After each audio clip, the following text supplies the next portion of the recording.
Hello everybody and happy Warrior Goddess Wednesday. Welcome to the live stream.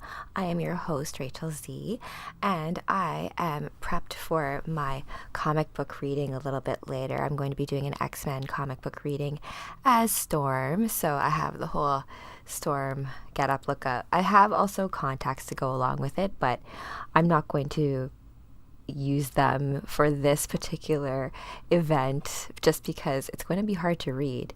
But that is not the topic of tonight's talk. Tonight's talk, we are going to talk all about the Orishas or Orishas, however you want to pronounce it. I think it's Orisha.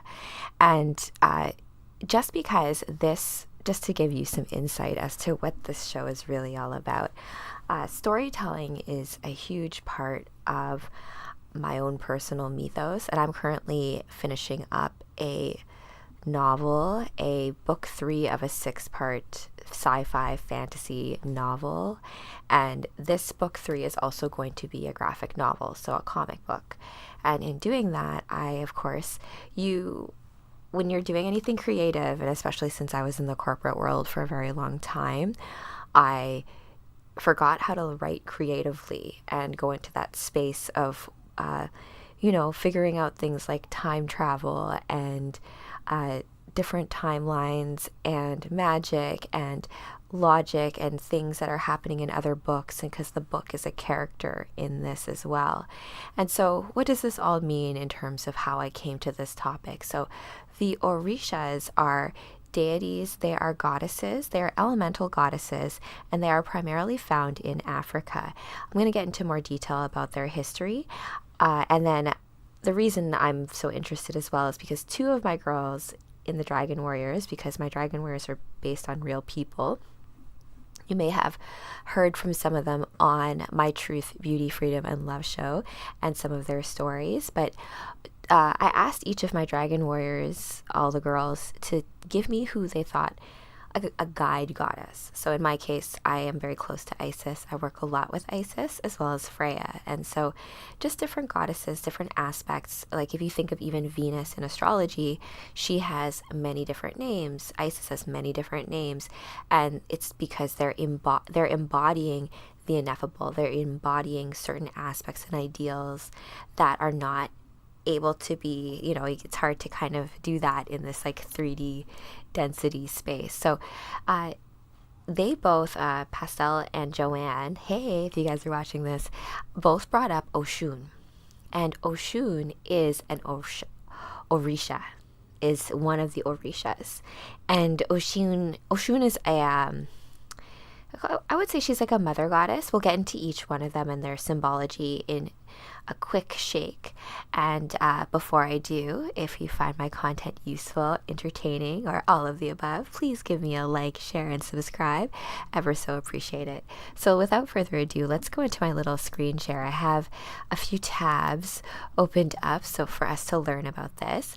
And after this, I'm going to do this presentation hopefully within like 20 minutes or so, and then I'm going to do some last minute updates before I get into the comic book reading for tonight. And I'm organizing all of Gold Suga's stuff so that you can find all of the replays and a lot more of like, the playlists and like the different events, and as well as like the Learn to DJ event that we have coming up. So in-person events, virtual events, anything that we have coming up in the calendar, you should be able to find on Gold Suga TV, including the replay of this episode. And I've also done like past goddesses as well as like goddesses of love, goddesses of war, goddesses of beauty, and sometimes those are all the same. So Orishas, let's go into, this is by Danielle McKay, and it was actually last updated in 2023, so not too long ago. This is a carved ivory vessel that once belonged to a king of Owo by a Yoruba artist. And so Yoruba is the culture that the Orishas, I keep on calling Oshiras, that's not it though, Orishas or Orisas. So the Orishas or the Orisas, I'm going to close this ad. Millions of trustworthy, No, oh my gosh, qualified experts. Wow, I don't want any ads here. You have to pay me for that. Okay, so the Orishas or Orishas are essentially the gods of the Yoruba pantheon. And I remember when I did the moon goddesses, we talked about the Filipino pantheon. So I am half Filipino. My mother is Filipino. My father is South African. And so I feel a lot of that part of the world as well in my genetic lineage. So, however, the term Orisha cannot be easily defined. They are not merely deities. Instead, an Orisha is a complex, multi-dimensional unity linking people, objects, and powers. There are more than 400 Orishas in total. The precise number varies depending on the source. Each Orisha is involved in daily human life. Now, when I was saying about gods and goddesses and mythologies as being like these clues within stories that hold intel for us in terms of like daily human life and like purpose in life and all that kind of stuff. So each Orisha is involved in daily human life in some sort of way, and they're often called upon for assistance in navigating problems, both large and small. Naturally, some of these gods occupy a more prominent position in Yoruba religion than others. So, of course, there's different importances, which is why you have like some gods that are more popular than others depending on the aspects that they represent and the domains of which they rule over.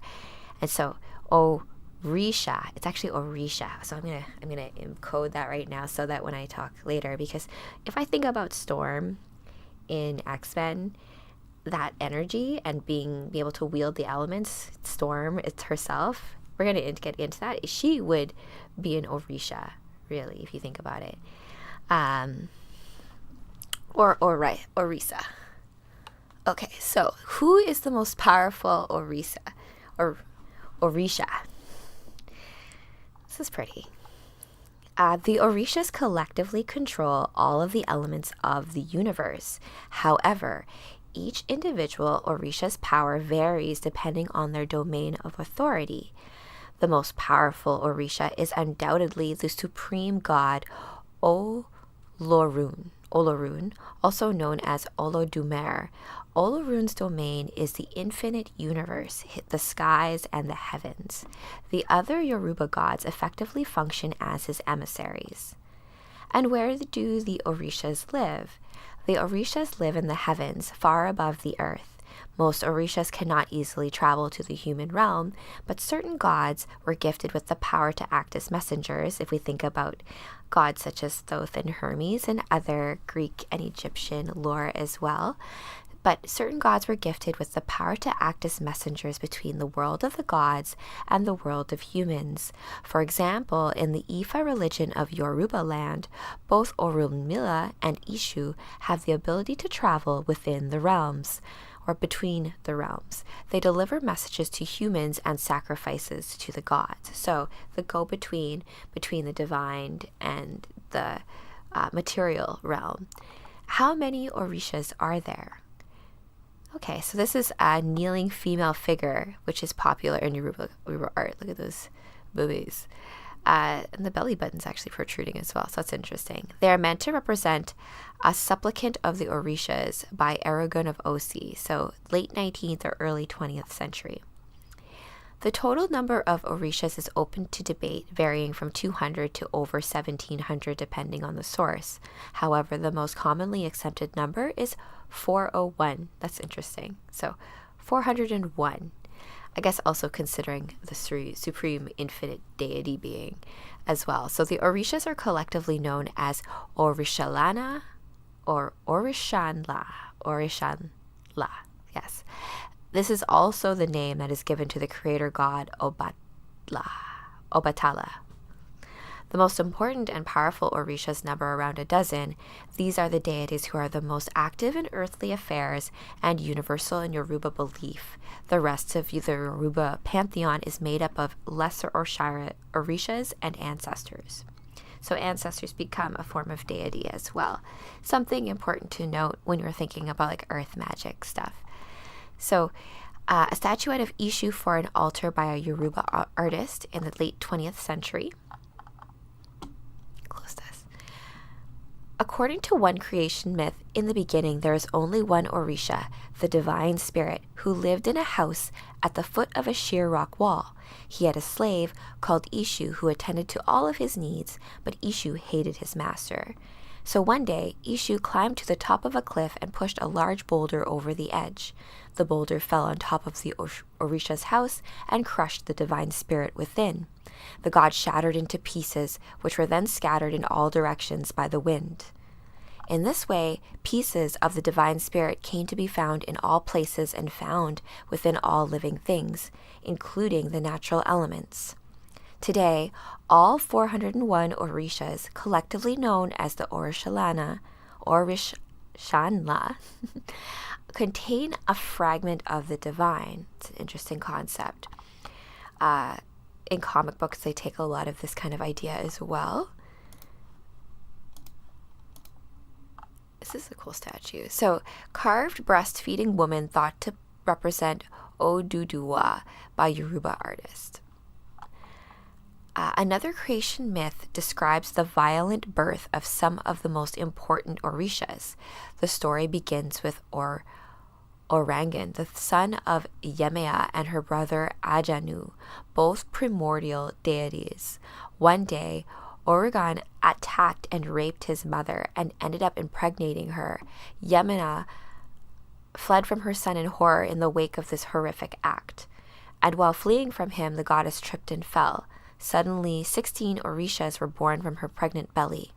These included Olukun, the ocean, Osha, the lagoon, Shango, thunder, Oshun, Oya, and Oba, Shango's 3 wives, Ogun, iron, Oko, the farm, Ajay, wealth, the sun, the moon, and Obalu Aye, disease, among others. So it's kind of interesting how all aspects, like the good and the bad, if you look at even the muses, there is a muse of tragedy, right? There's a muse of comedy and a muse of tragedy. So not to say that that's the same thing as disease per se, but there's a level of like, there's no, even when we talked about the petroforms last time, this idea of like good and bad is not like a thing in the natural world. There's just things in their cycle and things in their place.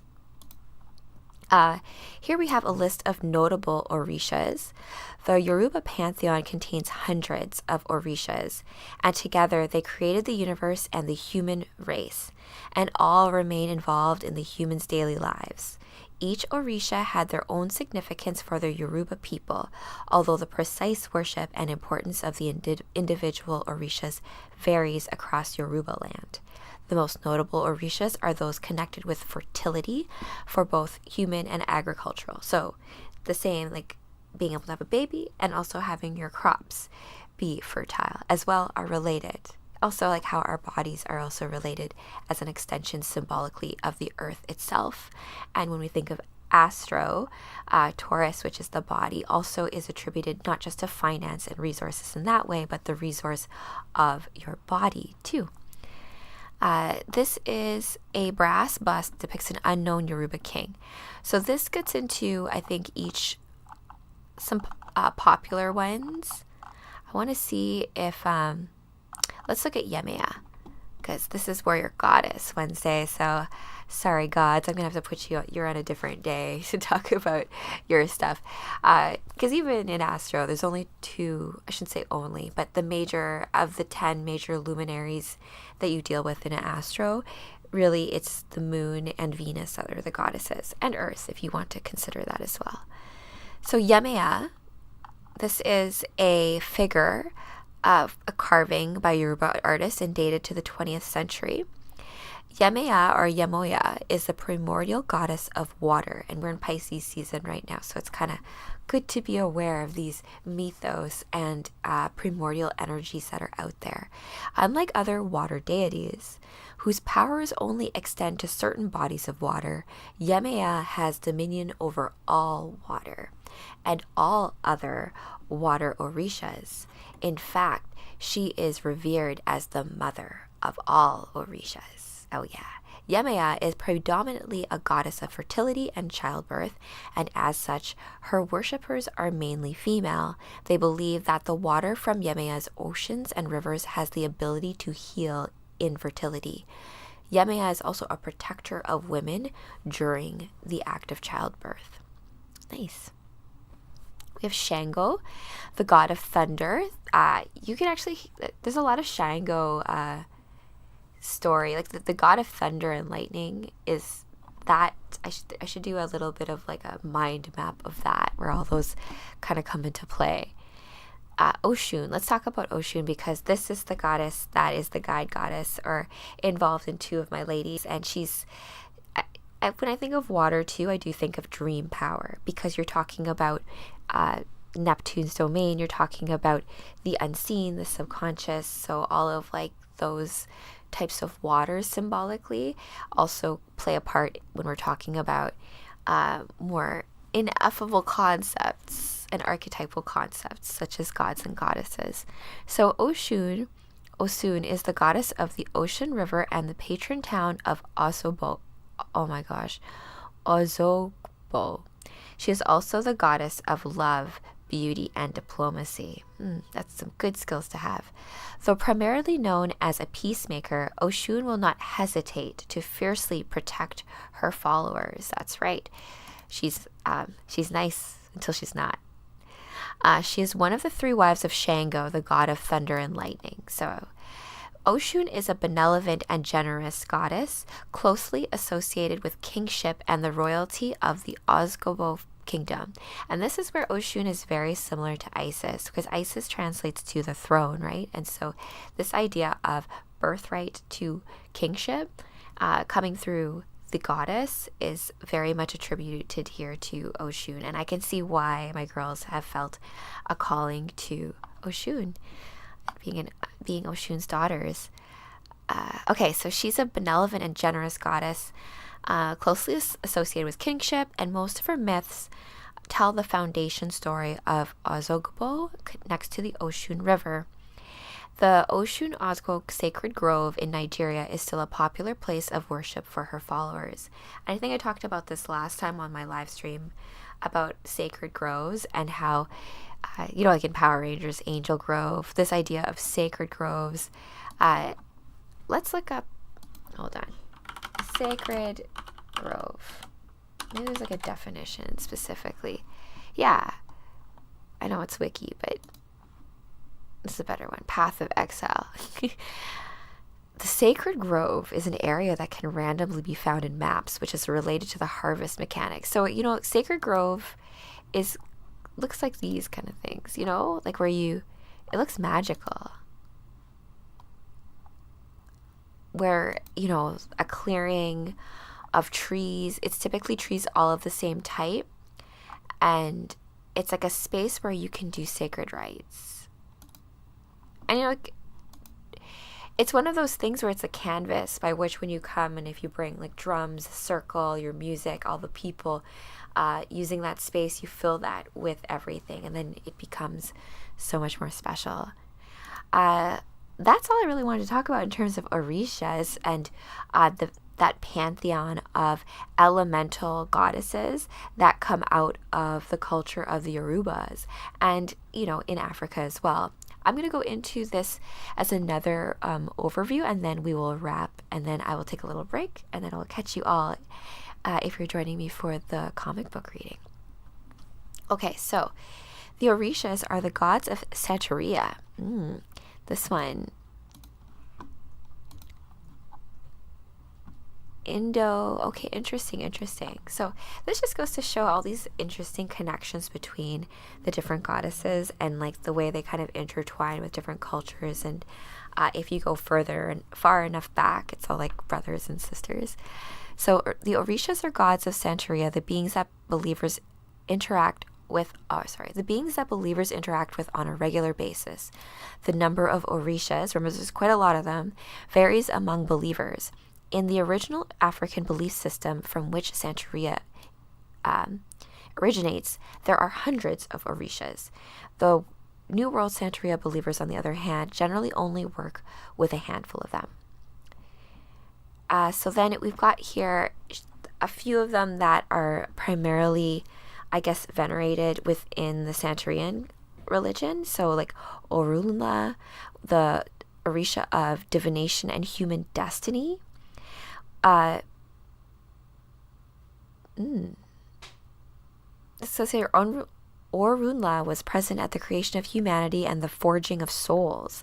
Thus, Orunla has the knowledge of the ultimate destiny of each soul, which is an important facet of Santeria practice. So this idea of ultimate destiny.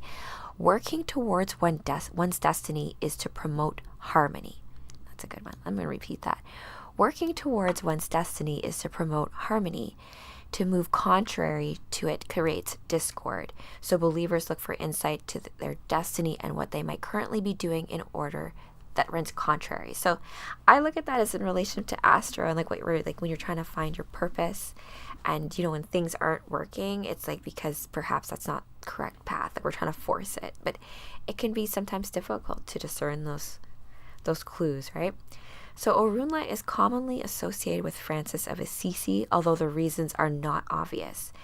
So they're associated, not sure why. It's something to look into it. Let's go into Oshun one more time. This one's calling Oshun very seductive. I like that. Oshun is the seductive Orisha of love and marriage and fertility, and she rules the genitals and the lower abdomen, that old sacral chakra area. She is particularly associated with feminine beauty as well as relationships between people in general. That is very Venetian, super Venetian. I bet you she's an equivalent for sure. She's also associated with rivers and other sources of fresh water. Now, rivers as well in Japanese culture are associated with dragons. So this is interesting too. In one tale, the Orishas decided that they no longer needed Olodumare. Olodumare, in response, created a great drought that none of the Orishas could reverse. To save the parched world, Oshun transformed into a peacock. So that's interesting, because peacocks are usually male, but I'm assuming that it's just like the fancy peacock. Oshun transformed into a peacock and ascended to Olodumare's realm to beg his forgiveness. He relented and returned the water to the world, and the peacock transformed into a vulture. Oshun is associated with Our Lady of Charity, an aspect of the Virgin Mary focused on hope and survival, particularly in relation to the sea. Our Lady of Charity is also the patron saint of Cuba, where Santeria originates. So we think of Cuba. One of my favorite movies is Dirty Dancing, Havana Nights. I also like the original Dirty Dancing. Do those back to back, but that's kind of interesting here, really. So a peacock feather, fan, mirror, or boat may represent her, and her colors are red, green, yellow, coral, amber, and violet. I had a lot of coral at my wedding. Oh, I love that. So there's also Yemea. I think that she's pretty awesome as well to touch on. She's lakes and seas as opposed to rivers and sacred groves like Oshun. But Yemea is the patron of women and motherhood, and associated with Lady of Regla, the protector of sailors. So fans, seashells, canoes, coral, and the moon all represent her. So she's more of like a moon goddess of the Orishas. White and blue are her colors. Maternal, dignified, and nurturing, and the spiritual mother of all. She's also an Orisha of mystery, reflected in the depths of her waters, and often understood to be the older sister of Oshun. So Yemea is Oshun's big sister. And Oshun oversees the rivers, and she's also associated with tuberculosis and intestinal disorders. So it's almost like if you're in disorder, the way I kind of read this, if you're not in alignment with your human destiny, it's as if these aspects will reflect the more challenging parts of themselves.